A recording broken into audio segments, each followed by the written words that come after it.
Hello everyone, welcome back to another video.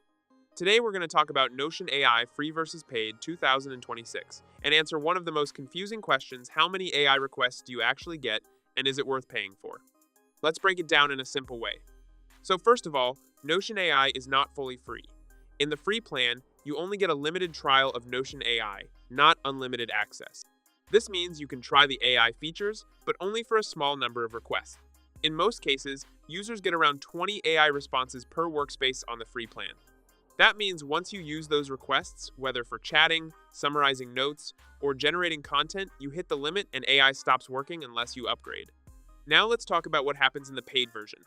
With paid Notion plans like Plus, Business, or AI add-on, you unlock ongoing AI access instead of a small trial. This means you can keep using AI for writing, editing, summarizing, and database automation without quickly hitting a hard cap like the free plan. However, it's important to understand one thing.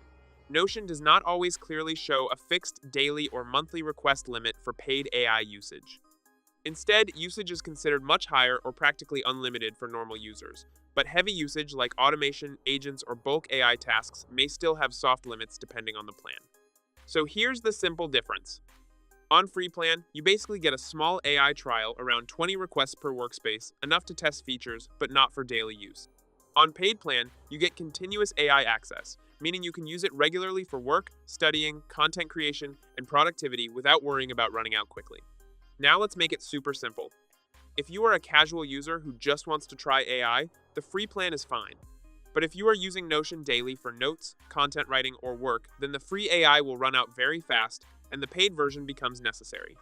So the final conclusion is simple.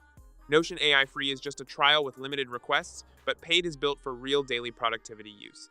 If you found this helpful, don't forget to like, subscribe, and support the channel.